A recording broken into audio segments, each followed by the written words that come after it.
All right, y'all. AEW Dynamite review for March 16, 2022. On the screen are all the matches and segments for this show.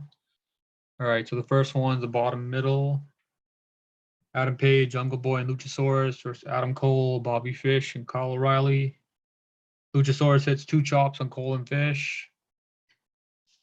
And then Luchasaurus hit a double clothesline on Red Dragon. He tags in Page. Page starts cleaning house, hits a follow-away slam on Fish for a near fall. And then the next move. This was a really cool spot. Adam Page, Jungle Boy, and Luchasaurus. They're all on the top rope, each side of it. Jungle Boy's facing towards the crowd that's gonna hit in the ring. Luchasaurus is on the apron, and then Adam Page is on the second stanchion. They all jump at the same time, so to do a pretty triple moonsault. Never seen that before in a match. And then Page hit it on Cole, Luchasaurus hit on Kyle, and then Jungle Boy on Bobby Fish in the ring for a near fall. Back from commercial break, Jungle Boy hits a clothesline on Kyle.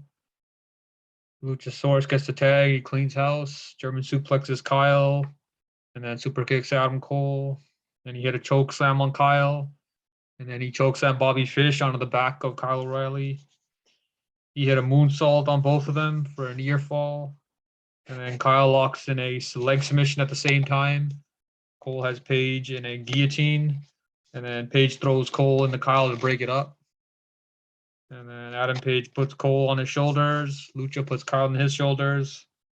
And then Jungle Boy hit a springboard double clothesline. Page went for the pin on Adam Cole. Bobby Fish breaks it up. And then Cole lowers a boom on Jungle Boy for the win. Solid match to start the show for a 6-man tag match. All right, next up, we got Keith Lee, Ricky Starks, and Will Hobbs backstage segment. Ricky Starks says, "Don't show up on my show, Rampage, and run things, but you decide to do things your way. As a consequence, me and Hobbs whipped your ass."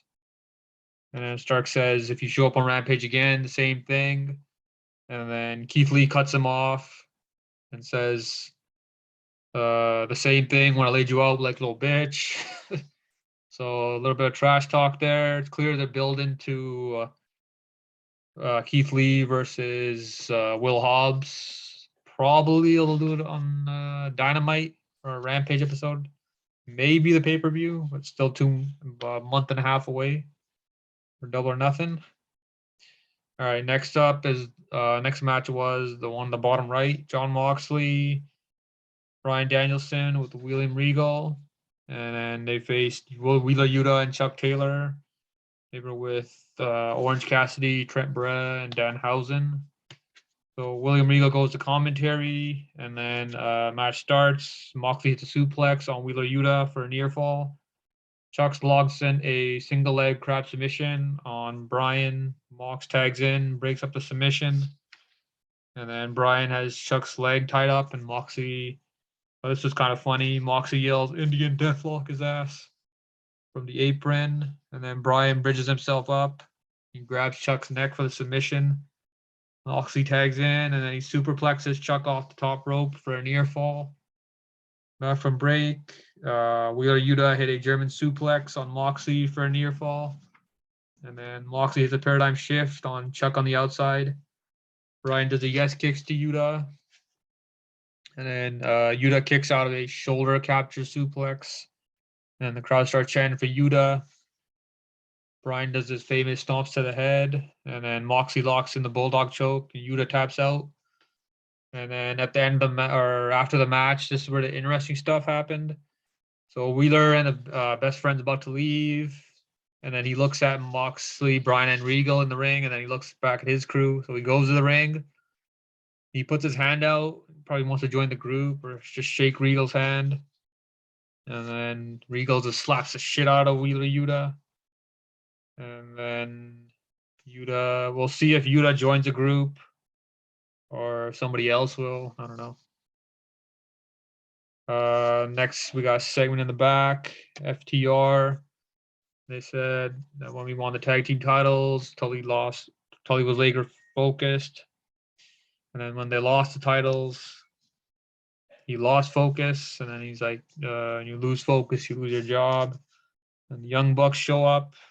Nick Jackson says, look at this. Young Bucks and FTR in the same room again. Matt says, you talk about making changes and firing managers, maybe fire your stylist and your barber too. Just making fun of them, I guess. And then he says, maybe you can hire the best there is. So it could be teasing Bret Hart. Maybe the Hitman could be FTR's next manager. And then he says, Matt Jackson says, you're always going to be the second best tag team in AEW. So it looks like Young Bucks could be feuding with FTR again. And we got another backstage segment with the Acclaim and Ricky Starks and Will Hobbs. The Acclaim are about to finish the segment, and Starks and Hobbs show up. Ricky Starks says, it's your duty to try and do what me and Hobbs have been trying to do. So all these new people coming in and stealing from us. I want you to put them down and put them out.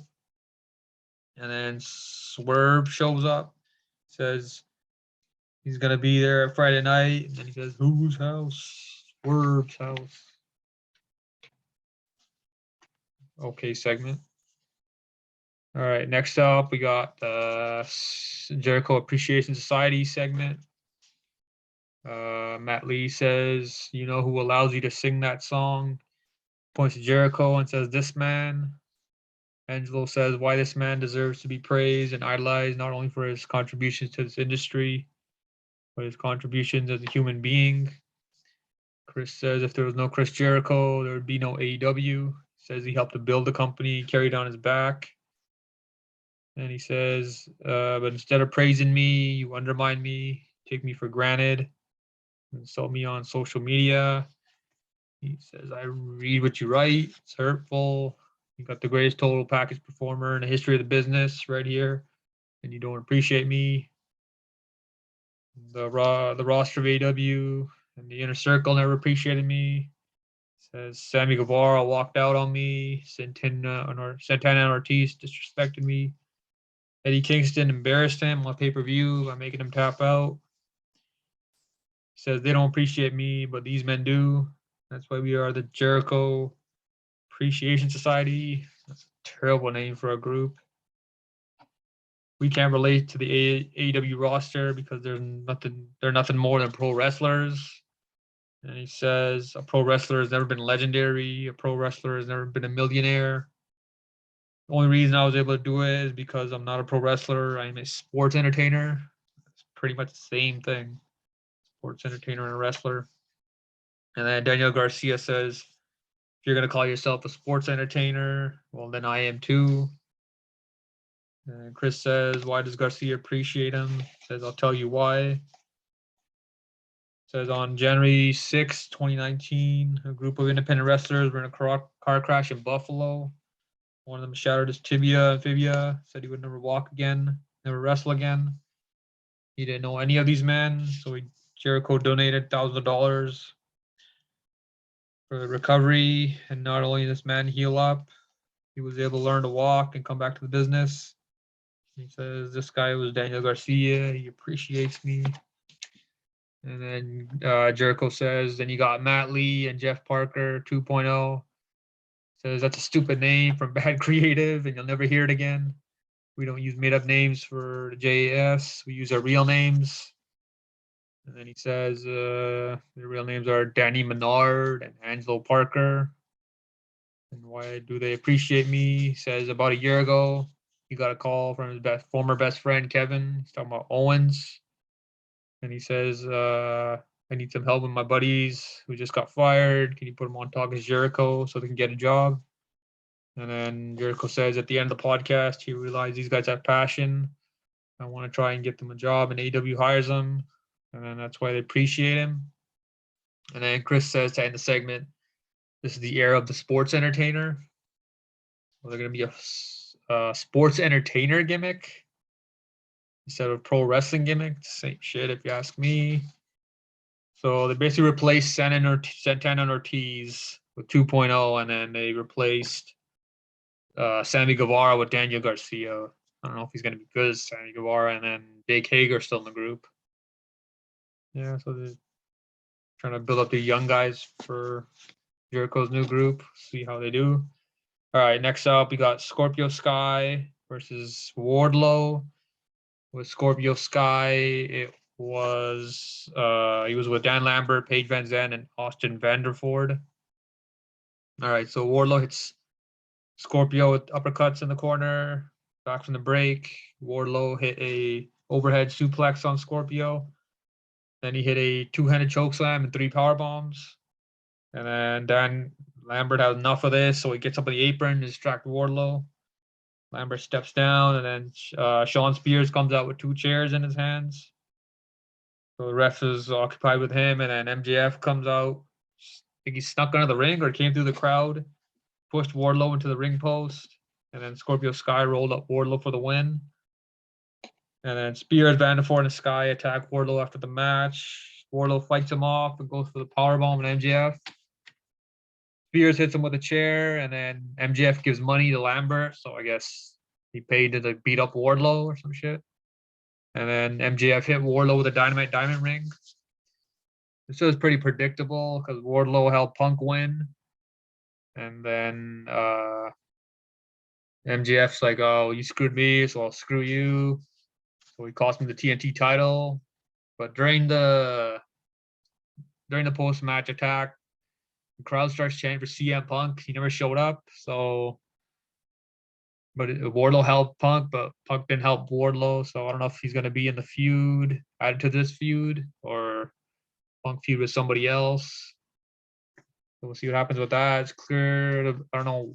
They'll probably do the MJF versus Wardlow at Revolution, or they'll get 2 matches out of it. Still about a month and a half to go.